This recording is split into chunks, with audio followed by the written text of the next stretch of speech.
Hi, it's Katrina. My friend David is going to be helping me out with the voiceover today, so I hope you enjoy. It's time to take a deep dive into Egyptian history, from the mysteries of the god kings who ruled before the pharaohs to the shocking controversy surrounding legendary ruler Queen Cleopatra, ringing in the new year. Don't think for a second that celebrating New Year's Eve is a modern invention. In ancient Egypt, they partied hard to ring in the new year, as was recently proven by a fantastic New Year scene discovered on the roof of an ancient temple from 2200 years ago. Archaeologists were performing art restoration work at the Temple of Esna when they made the discovery. The stupendous painting on the ceiling shows a handful of Egyptian deities celebrating the birth of the new year. Orion, Sothis, and Anubis are shown on 3 boats as Nut swallows the evening sky. The scene is straight from Egyptian myth. Orion represents the constellation Orion, while the god Sothis represents the star Sirius. 2200 years ago, Sirius became invisible in the night sky about 2 months before the new year. Then, on the day Sirius could be seen in the sky once more, the new year was considered started. According to Christian lights with the University of Tübingen, Sirius's return coincided with the seasonal flood of the Nile. The Egyptian celebration would have occurred in the middle of July on our modern calendar. What do you think about this? Would you rather celebrate New Year's Eve in the middle of summer, or keep it the way it is now? The Papyrus of Turin. What did Egypt look like before the First Dynasty, prior to the creation of the pyramids and the iron fist of the pharaohs? Was it ruled by gods like the legends say? According to Egyptian myth, the very first mortal pharaoh was Menes Narmer. Before him, the lands of Egypt were ruled by deity kings, powerful entities who came from the stars. This would have been prior to 3000 BC. Before you think I'm crazy, I better start producing some evidence. There is a very important text called the Papyrus of Turin. It's an old list that details all the most important historical pharaohs that ruled over ancient Egypt. Pharaohs such as King Ramses II in 1279 BC. It's a remarkable piece of history because the list contains names that are well known to Egyptologists, making it feel like a legitimate record. But the list also has other names that defy reason and logic. The Papyrus of Turin contains the names of god kings who ruled Egypt as far back as 39,000 years. It's one of the more baffling artifacts out of Egypt. Scientists consider the Papyrus of Turin the most reliable list of existing Egyptian kings.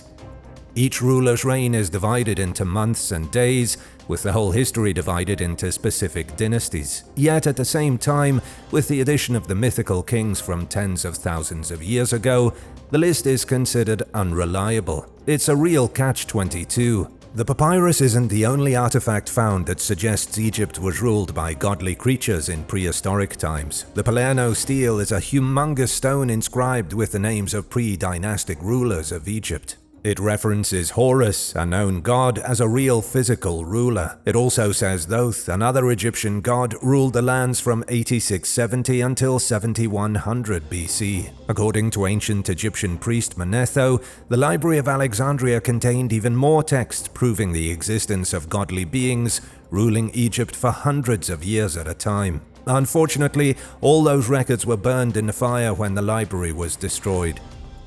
Napoleons Invasion. When Napoleon Bonaparte invaded Egypt in July 1798, he brought with him a small army of scientists. He obviously had an army of soldiers, but he also had the best minds France had to offer. They arrived with the intention of studying the history and culture of ancient Egypt. Their story is so much more interesting than you can ever imagine. A month after Napoleon and his scientific society arrived, they held the first meeting of the Institut d'Egypte, which is still in existence today. Napoleon was the first vice president of the society, but it wouldn't be for long. He instructed his scientists to figure out how they could extort the natural resources of Egypt. He wanted to purify the water of the Nile, improve baking methods, and brew better beer. Napoleon wanted his scientists to decipher ancient Egyptian methods that could benefit France. It was a disaster from the very beginning. The ship carrying the scientific instruments sank. The researchers had very little to work with. Then, in 1799, Napoleon abandoned his Egyptian conquest. He was defeated and returned to France, leaving his scientists stranded. Mathematicians, engineers, and naturalists were left forsaken in Egypt. For the next 3 years, they did what scientists do best. They surveyed, documented, and gathered antiquities. The work they did, even with Napoleon far away and no longer concerned with their endeavors, was revolutionary. Studying salt deposits in the Natron Valley, French scientists discovered that chemical reactions can be reversed. The Egyptians used the naturally occurring salt to preserve mummified bodies. The scientists also documented the temples and ruins of Thebes for the first time, and other unknown sites like Karnak and Edfu. The architects and engineers Napoleon abandoned made drawings and measurements of all the monuments they stumbled across. One of the more unusual discoveries was of a new species of crocodile. Etienne Geoffroy Saint-Hilaire was convinced 2 different species of crocodile resided in the Nile. He purchased a slave while in Egypt and used the youngster to help him dissect various crocodiles. His colleagues said he was crazy, but 200 years later, biologist Ivan Hekala used advancements in DNA technology to confirm Etienne was right. There were 2 different species of crocodile in the Nile. Napoleon's invasion of Egypt may have been a disaster from a military standpoint, but the scientific advancements were huge. None of them were bigger than the discovery of the Rosetta Stone. Finding the stone resulted in the decoding of Egyptian hieroglyphics. This allowed scientists to begin understanding the truth of ancient Egyptian culture and history. If not for the Rosetta Stone, you might not even be watching this video right now. The Snake Tomb and the Book of the Dead. Archaeologists recently found an incredibly interesting tomb in Egypt. It was uncovered in Abu Sir, dated to roughly 500 BC. The tomb is interesting because it contained a huge stone sarcophagus, which itself held the corpse of an Egyptian royal scribe. Also, the tomb provided a unique window into ancient life, to a time when people were deathly afraid of venomous serpents. Abu Sir is an immense archaeological zone located between Giza and Sakara, both of which are used as royal burial grounds. Abu Sir is the lesser known of the 3. It was used as a pyramid complex for burying military commanders and high-ranking members of government in the 26th and 27th dynasties. The occupant of the newly found tomb must have been fabulously rich. His burial chamber was adorned with various pieces of artwork, along with spells and inscriptions. On the northern wall of the tomb is a list of magical words intended to safeguard people from snake bites. It might seem silly today, but venomous snakes were a serious threat to Egyptian people in ancient times. They had their own spells to protect from the ever-present threat of snake fangs. The spell on the wall would have been to protect the deceased in the afterlife and to protect his mummy. Ritual offerings adorn the southern and western walls of the tomb, while the ceiling boasts an image of the sun's journey across the sky. It's also decorated with Egyptian hymns to the sun. On the huge stone sarcophagus itself, archaeologists were thrilled to find inscriptions from the Book of the Dead. Magic spells intended to guide the dead scribe on his journey through the afterlife. Along with the excerpts from the Book of the Dead, the sarcophagus was decorated in images of Isis, goddess of magic, and Nephthys, goddess of the sky. Berenice Troglodytica.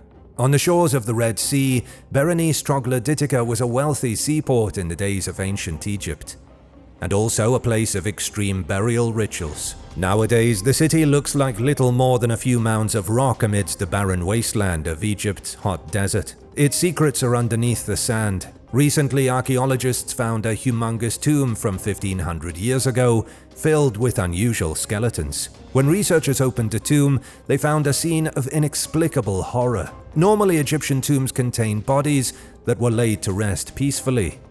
People were placed inside their tomb with their legs outstretched and their arms crossed over their chest. Often they were buried inside a coffin or a big stone sarcophagus, but here archaeologists found people who had been bound into humps of flesh. Lead researcher Dr. Marius Guiazda said the dead had been bound with rope. The rope was tied around their neck and legs, pulling their body into a horrendous crouched position.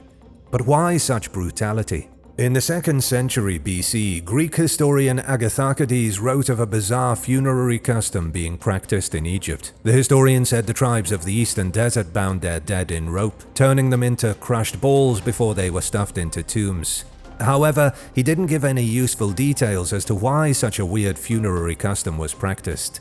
Scientists are still struggling to put together the pieces. The weird custom likely came from a little-known nomadic tribe out of Nubia called the Blemians. They lived in the mountains and sandy plains of the eastern desert for centuries. Then, around 300 AD, they took control of Berenice Troglodytica. You don't hear much about this tribe in the history books, but they did play a key role in Egyptian history. They controlled everything east of the Nile, all the way from the borders of Ethiopia to the Red Sea. The Blemians traded with the Byzantine Empire and grew filthy rich. You might be interested to know that the city of Berenice was founded prior to the Blemians taking it over. Egyptian pharaoh Ptolemy II established the city in the 3rd century BC as a port for shipping African elephants. It was one of the major ports for receiving exotic animals such as monkeys from India. The monkeys were typically kept as pets. Archaeologists have found dog cemeteries, cat cemeteries, and monkey cemeteries on the outskirts of the city. Dr. Guazda said the burial customs of the Blemians are poorly understood. Researchers have been trying to learn more about the mysterious nomads for years, but it's proved difficult. The discovery of this tomb could be a major boon for archaeologists. It was never looted, so now scientists get to study hundreds of artifacts left behind by the strange culture. Even if it was only for a short time, the Blemians ruled a small piece of Egypt, the Catfish. Egypt isn't only known for its tombs and mummies. Egypt is also home to some incredible fossils, like the bizarre catfish recently discovered in the desert southwest of Cairo. The ancient catfish was named by one of the few Egyptian woman paleontologists. The unusual sea creature swam in the world's oceans at a time when whales still had legs. The catfish lived 37 million years ago. It wasn't much different from catfish that are alive today. It was about 6.5 feet long, putting it on the upper end of the catfish scale. It wasn't quite as big as the colossal Mekong giant catfish of Southeast Asia, nor was it as big as the European Wells catfish, but it was still a behemoth of a fish.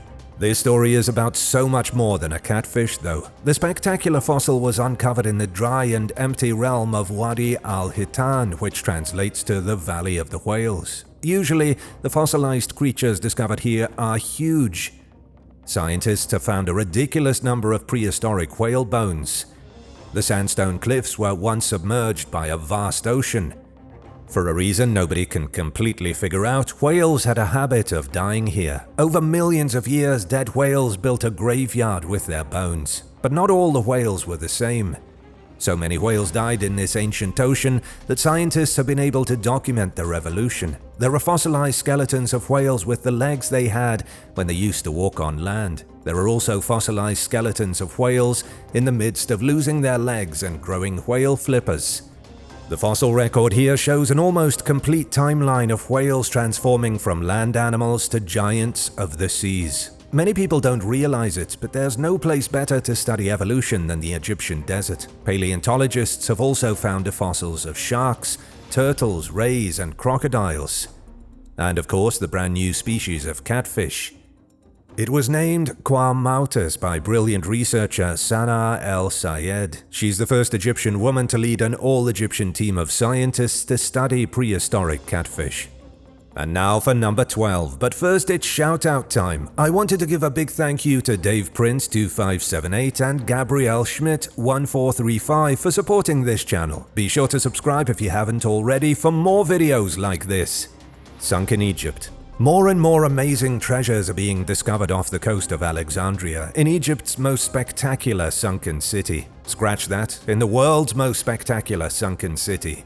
If you're in love with all things ancient Egypt, you've undoubtedly heard of Thonis Heraklion. The epic ruins of the city are 4 miles from land, hidden beneath the beautiful waters of the Bay of Abu Qir. The drowned city was first discovered in 2000. Ever since, it has been investigated thoroughly by French archaeologists, led by researcher Frank Godiot. Between the archaeological finds and the historical records, researchers have a good idea of what happened. Thonis Heraklion started sinking into the Mediterranean Sea around the 2nd century BC. The shoreline most likely liquefied, resulting in whole neighborhoods being sucked down into the soft, wet clay and drowning. The result of such a disaster is an Egyptian version of Pompeii, but underwater. The whole city is preserved, waiting to be brought to the surface. Archaeologists have their work cut out for them. They've most recently found the crumbled stone blocks of temples, crashed boats, a collection of jewelry, ritual instruments, perfume jars, and so much more. There is such a wealth of treasure buried in the city that experts will still be excavating it for another 100 years or more. Plus, there was a city beneath the city. The most recent mission to the black depths of the bay revealed the presence of underground structures. The structures are buried underneath an epic temple dedicated to Amun. It appears there were tunnels and burial chambers. How in the world are archaeologists supposed to explore tombs buried underneath a sunken city? The weirdest deities. Who is your favorite Egyptian god or goddess? Or better yet, maybe I should ask how many Egyptian gods you have memorized. Perhaps you've heard of Anubis, lord of the death, and there was Horus, sun god with the head of a hawk, Sobek, the crocodile deity of fertility and agriculture, Amun-Ra, the Egyptian version of Zeus, king of the gods and ruler of creation, Bastet, feline goddess of protection and pleasure, Hathor, the mother goddess and consort of Amun-Ra. I could go on all day, but I'd better stop because outside of the most popular handful of Egyptian deities, there are so many more. Ancient Egyptian religion included over 2,000 different gods and goddesses. The Egyptians had a deity for pretty much everything, but the only ones that people know about today are the major gods, the ones of light and love and death. That's why today, I'd like to introduce you to a handful of the weirder Egyptian gods you've never heard of before. Let me start with Dua, god of the toilet. Dua was the Egyptian lord of sanitation and keeping your bathroom clean. Imagine being the weirdo who started a cult dedicated to the master of flushing toilets. Another weird deity was Tefnut, goddess of spit. She is often confused as the goddess of water, but that's not entirely true. The Egyptians had various deities for various liquids. For example, Anuket was the goddess of the Nile's water, meaning only the water that came from the Nile River. Tefnut was the goddess of moisture, which included things like moist air, morning dew, and spit. She's depicted in ancient Egyptian artwork as a mouth about to spit. A less disgusting god was Hedjotep, creator of clothing and god of not being naked. He appears periodically in Egyptian lore alongside Tayet, the goddess of weaving, and of course his good friend Shesmu, god of headache treatments. Sepa was the Egyptian god of centipedes. He might seem scary and disgusting, because centipedes are indeed creepy and crawly. However, Sepa had a very important job. He was the deity charged with taking care of mummified dead people. One of the very real problems in ancient Egypt was insects eating dead bodies before they could be properly preserved. This resulted in the body decaying, ruining the mummification process. To combat greedy flesh-eating insects, the Egyptians fought back with their own bugs. Centipedes were kept around to feast on pesky insects, thereby protecting the dead. This led to the creation of Sepa, god of 100-legged invertebrates, the female pharaoh's wine collection. Archaeologists recently investigated the tomb of a woman who may have been the first female pharaoh to rule Egypt. They discovered clues that could reveal a secret history. They also discovered what may have been her personal wine collection. Some of the ancient wine jars still have wine in them. You've heard of Nefertiti, Hatshepsut, and Cleopatra. Now it's time to learn about Queen Mernith. She is believed to have ruled Egypt during the First Dynasty. It doesn't get earlier than the First Dynasty, that's literally the very first one. It was the first age in which kings and queens ruled over a unified Egypt. Mernith's tomb was discovered at Abydos, one of the oldest cities on the Nile. A stone vessel in the ruins was found with inscriptions describing Mernith as a woman in a position of power. She controlled the central government offices, something that sounds a lot like being the queen. Lead archaeologist Christiana Koller said, "It's true, Mernith could have been the first female pharaoh."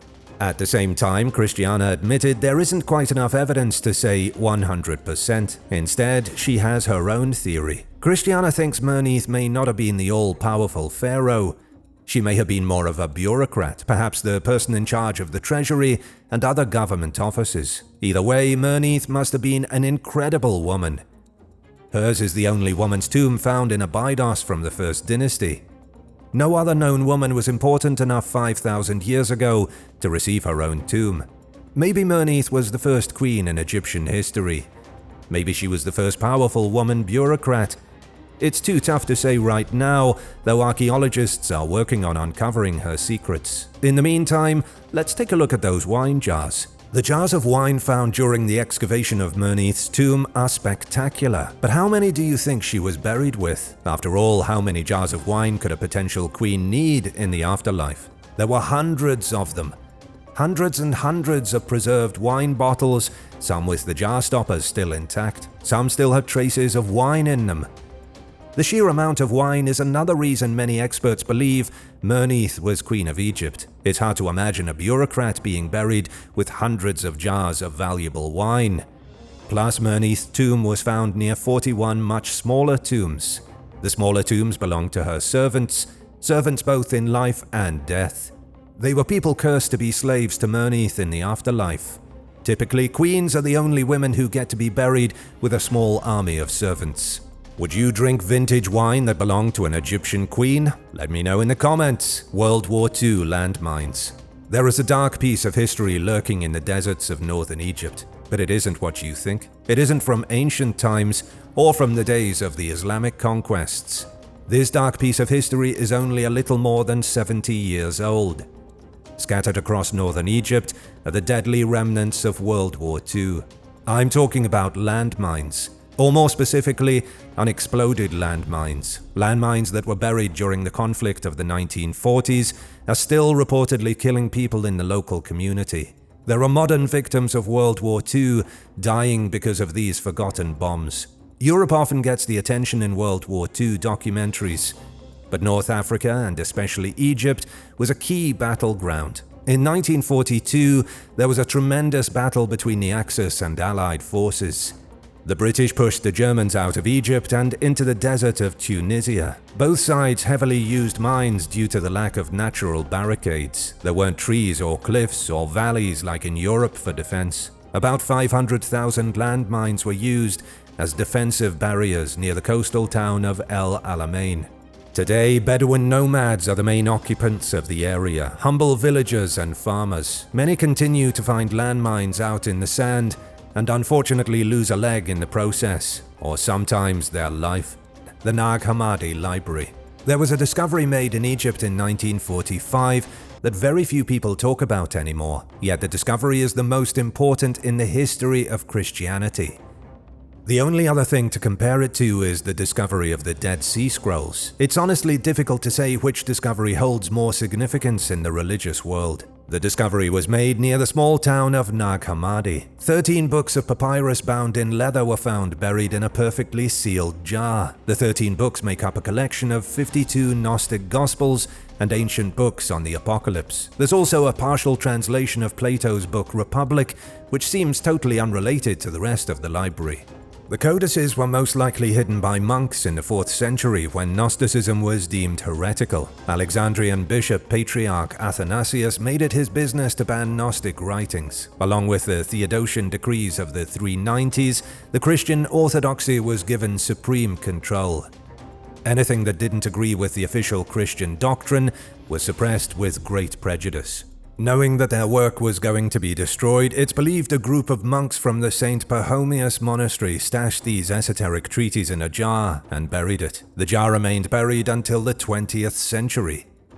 These ancient texts are the real Da Vinci Code.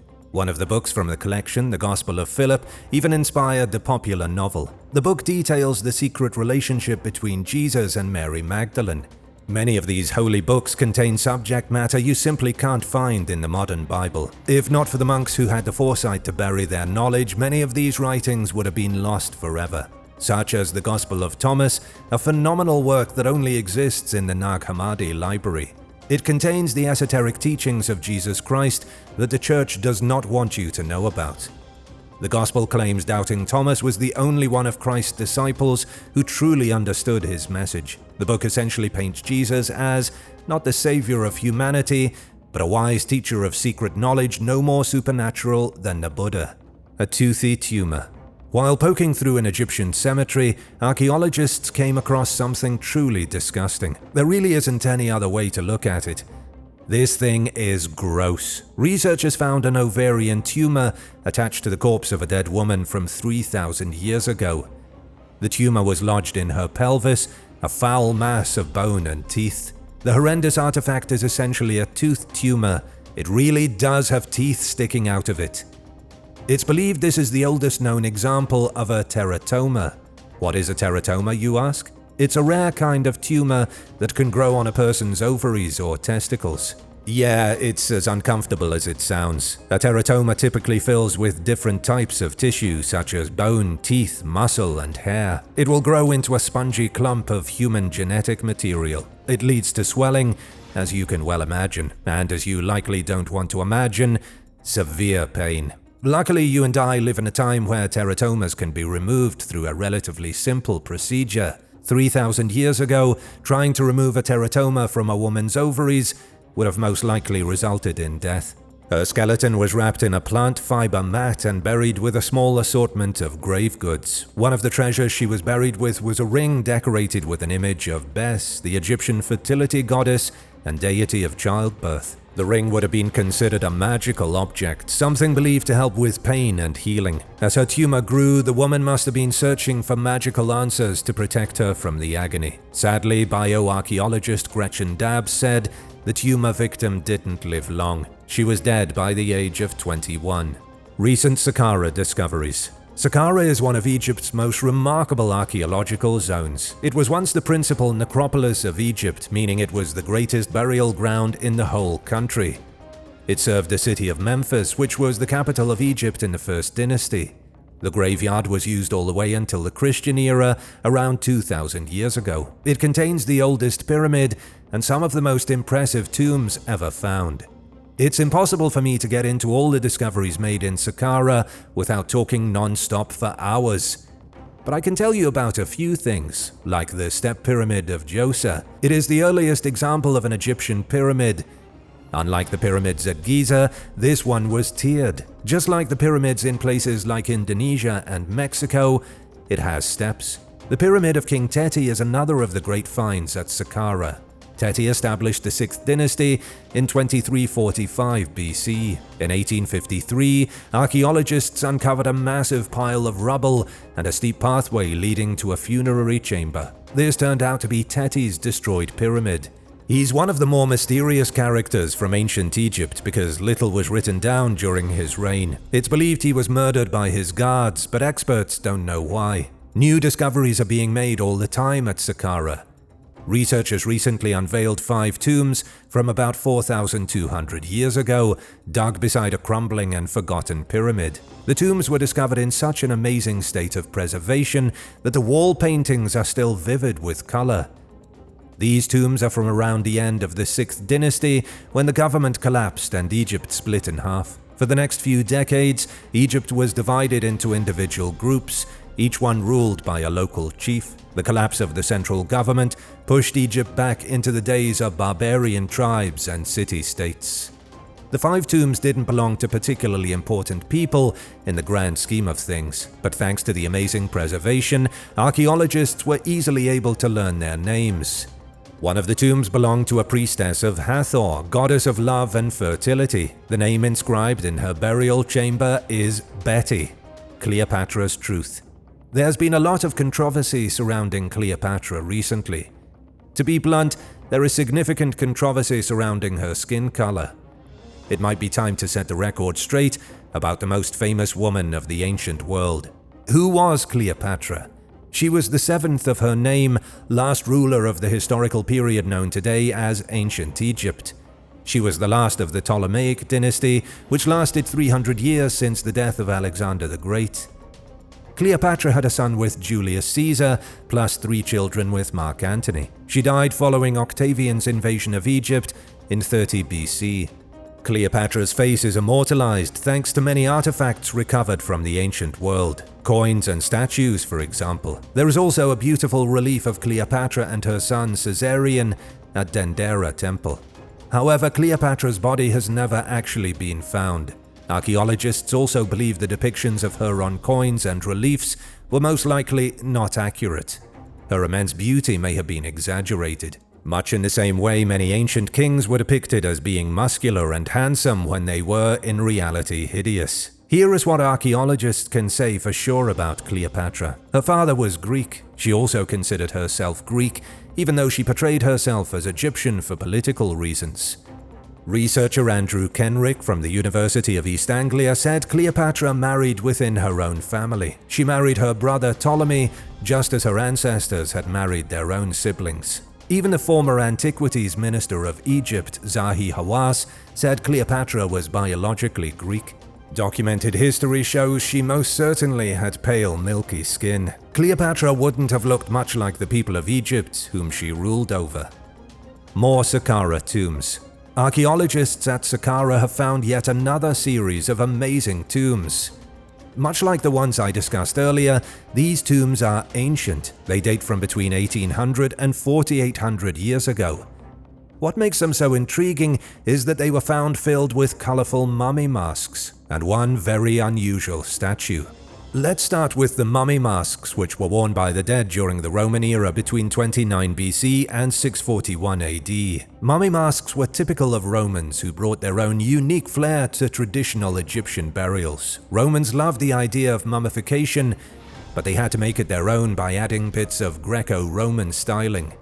Now for the unusual statue. According to the leader of the excavations, Nozomu Kawai from the Kanazawa University, the statue is of Harpocrates. Harpocrates was the Greek god of silence. He was usually depicted as a young boy riding a goose. The goose was a representation of evil, with Harpocrates being the divine child who triumphs over evil. The artifacts are definitely strange. Then again, everything archaeologists have been finding lately at Sakara is strange. Nozomu and his team also found the burial of a wealthy woman named Demetria in 2019. Demetria had a carving of herself in her tomb with a mysterious pet. Nobody can tell if it was a cat or a dog.